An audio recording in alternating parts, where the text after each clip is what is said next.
जय श्री राधे दोस्तों, केपी की वाणी चैनल में आपका स्वागत है। माता रानी का आशीर्वाद पाने हेतु कमेंट में जय माता दी अवश्य लिखिए। वहीं अगर आप महाकाल के भक्त हैं तो कमेंट में हर हर महादेव अवश्य लिखिए।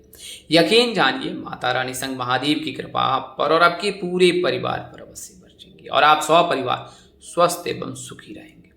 दोस्तों, आज की वीडियो में आपको तुला राशि के जातक के लिए सितंबर महीने में किस प्रकार से विवाह की योग यानी विवाह के रिश्ते आ सकते हैं, रिश्ते तय होने के योग बन रहे हैं, उसकी जानकारी दूंगा।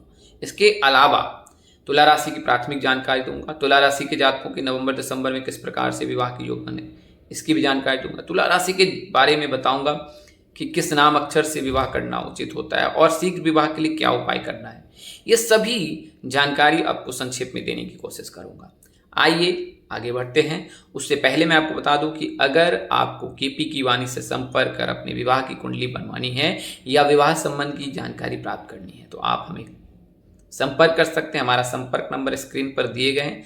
और जब आप केपी की वाणी से संपर्क करते हैं तो आपको ए से लेकर जेड तक पूरी जानकारी दी जाती है। आपकी शादी कब होगी, कहाँ होगी, कैसे होगी, किससे होगी, किस दिशा में होगी, कितनी दूरी पर होगी, किस नाम से होगी, किस राशि से करनी चाहिए, जीवन साथी का रंग, रूप, स्वरूप, स्वभाव और उनका करियर कैसा होगा, आपका करियर कैसा होगा, आप दोनों के लिए करियर या कारोबार में क्या उत्तम रहेगा, कितनी संतान होंगी, कौन सी महादशा चल रही, किस नक्षत्र में आपका जन्म हुआ है, प्रथम भाव से लेकर द्वादश भाव में कौन से ग्रह उपस्थित हैं, किन ग्रहों की दृष्टि है, इसके अलावा किस नक्षत्र में आपका जन्म हो, कब आपका भाग्योदय होगा। तो ये नाना प्रकार की जो जानकारी है अब आप केपी की वाणी से प्राप्त कर सकते हैं और इसके लिए मामूली शुल्क ली जाती है जिसे आप मेहनताना समझ सकते हैं। हमारी पूरी टीम इसमें सेवारत है तो इसके लिए मामूली शुल्क ही ली जाती है। अब तक 25,000 से अधिक जातकों का मार्गदर्शन किया गया, न केवल भारतवर्ष बल्कि भारतवर्ष के बाहर विदेश में भी जो है केपी की वाणी सर्विस दे रहा है। आप चाहे तो वेस्टर्न एस्ट्रोलॉजी, वैदिक एस्ट्रोलॉजी या टैरो कार्ड रीडिंग के माध्यम से अपनी जानकारी ज्ञात कर सकते हैं। आइए वीडियो में आगे बढ़ते हैं। तो सबसे पहले तुला राशि के जातकों की प्राथमिक जानकारी ज्ञात करें। अगर आप तुला राशि के जातक हैं तो आपका नाम अक्षर आर से होगा, जैसा कि आपको ज्ञात होगा। तुला राशि के जातकों का नाम अक्षर आर से होता है। वहीं बात करें शुभ दिन की तो शुभ दिन आपके लिए शुक्रवार का है, सोमवार का दिन है। वहीं बात करें शुभ रंग की तो शुभ रंग आपके लिए सफेद है। बात करें अगर शुभ रत्न की तो मूंगा आपके लिए उत्तम है। इसके अलावा हीरा आपके लिए उत्तम है, हीरा भी आप धारण कर सकते हैं, कर सकती हैं। सोमवार और शुक्रवार के दिन अगर हीरा धारण करें तो आपके लिए उत्तम साबित होगा।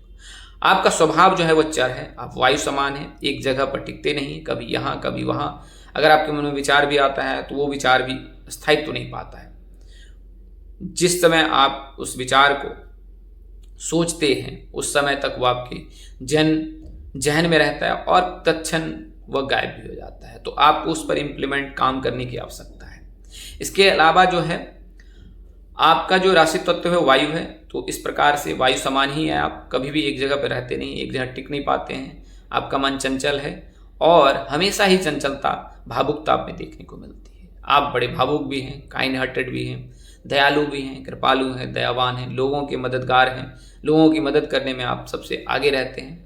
हालांकि इस दौरान आप अपनी स्वयं की जो है देखभाल नहीं कर पाते, अपने परिवार की देखभाल नहीं कर पाते और ये आपका वीकनेस है। तो इस पर आपको ध्यान देने की आवश्यकता है। आपके राशि स्वामी जो है शुक्रदेव, आराध्या देवी माँ दुर्गा है और शुक्रवार का दिन आपके लिए उत्तम है। तो शुक्रवार के दिन देवी माँ की पूजा उपासना आराधना करें। लाल रंग के वस्त्र आप धारण कर सकते हैं शुक्रवार के दिन या कर सकती हैं, आपके लिए सौभाग्यशाली होगा।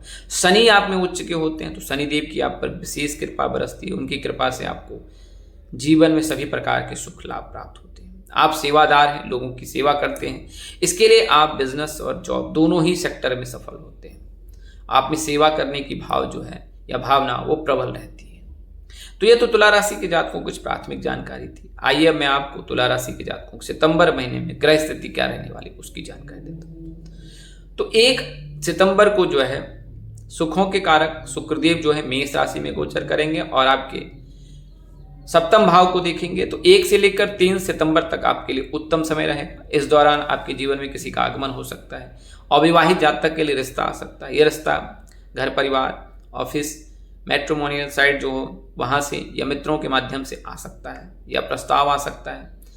मतलब कोई सब समाचार आपको 1 सितंबर से लेकर 3 सितंबर के मध्य मिल सकता है। इसके पश्चात 14 सितंबर को जब सुखों के साथ शुक्रदेव जो आपकी ही राशि में गोचर करेंगे, तो वहां पर फिर आपके लिए उत्तम समय है, क्योंकि उस आपके लग्न भाव में ही जो है शुक्रदेव बैठेंगे और वहां पर जो है आपके विचार में जो है बहुत मधुरता आएगी, आपको सुख और सौभाग्य की प्राप्ति होकर इस सुख में जो है आपके विवाह प्रस्ताव भी शामिल हो सकते हैं। तो 14 से 16 तक जो है चंद्रदेव आपकी राशि में रहेंगे। 1 से लेकर 3 अगस्त तक जो है चंद्रदेव मेष राशि में रहेंगे। और अगर शुक्र और बुध की बात करें तो शुक्र 2 सितंबर को आपकी राशि में गोचर कर जाएंगे। आपकी राशि स्वामी स्वयं शुक्रदेव हैं और 2 सितंबर से लेकर 6 नवंबर तक जो है आपकी ही राशि में रहेंगे। तो वहां पर आपके लिए उत्तम समय है। और इसके पश्चात 26 सितंबर को जो है ग्रहों के राजकुमार बुधदेव भी जो है आपकी राशि में आएंगे और यहाँ पर बुध और शुक्र की युति से जो है लक्ष्मी नारायण राजयोग बनेगा। तो न केवल सितंबर के महीने में रिश्ते तय होने की योग है, इसके अलावा नवरात्रि में पंजाब और उसके आसपास के क्षेत्रों में जो है उनके विवाह के योग बन रहे हैं। अगर आप तुला राशि के जातक हैं तो आपके लिए जो है नवरात्रि के दिनों में शुभ संयोग है। लक्ष्मी नारायण राजयोग की कृपा से जो है आपके विवाह के योग बनेंगे नवरात्रि के दिनों में। सितंबर के महीने में रिश्ते आ सकते हैं, रिश्ते तय भी हो सकते हैं, रिश्ते की बातचीत भी हो सकती है, एक दूसरे से मिल भी सकते हैं, वर और वधू पक्ष दोनों ही एक दूसरे से मिल सकते हैं।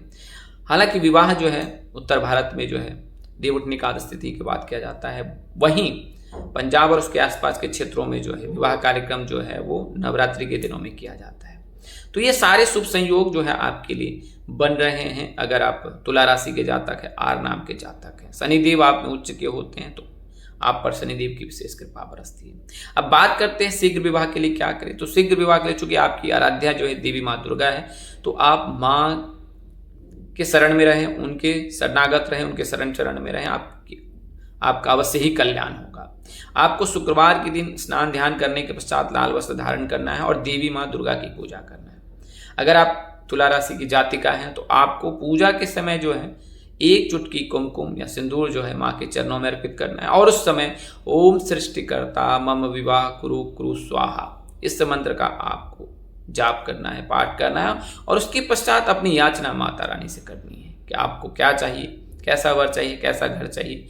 यकीनन अगर आप हर शुक्रवार के दिन इस उपाय को करते हैं तो आपकी हर मनोकामना जो है पूर्ण होगी, सकल मनोरथ आपके सिद्ध होंगे और आप पर जो देवी माँ दुर्गा की विशेष कृपा बरसेगी। माँ जो ममता वही है, दयालु हैं, कृपालु हैं, अपनी कृपा अपने भक्तों पर बरसाती है और खासकर आप पर तो उनकी विशेष कृपा रहे।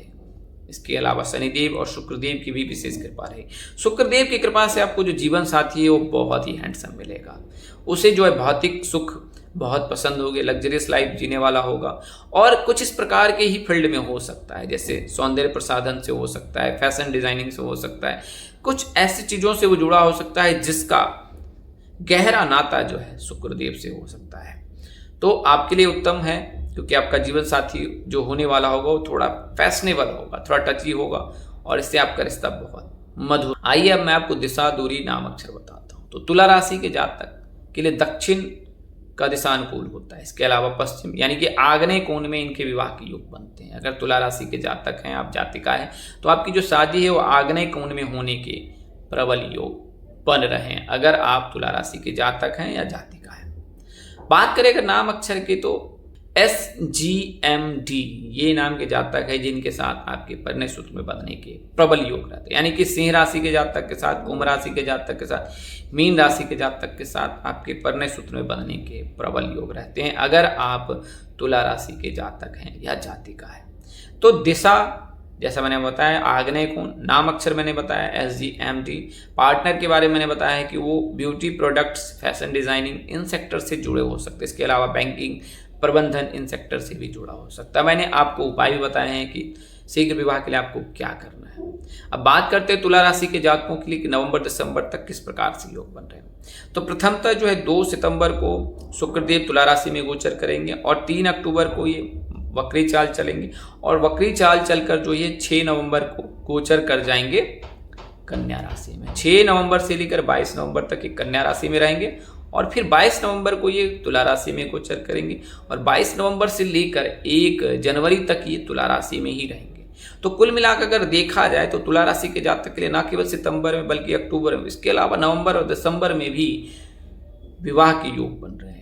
विवाह रिश्ते तय होने के, सगाई होने के, रोका होने के, ये सभी प्रकार के जो गुण हैं, योग हैं, वो बन रहे हैं। अगर आप तुला राशि के जातक हैं या जातिका हैं तो आपने हर शुक्रवार के दिन जो है देवी माँ दुर्गा की पूजा उपासना करें। अगर आसपास में माँ का मंदिर है तो आप वहाँ पर अवश्य जाएं, संध्या काल में जाएं और दंडवत प्रणाम कर उनका आशीर्वाद प्राप्त करें। आपको उनकी कृपा अवश्य ही प्राप्त होगी।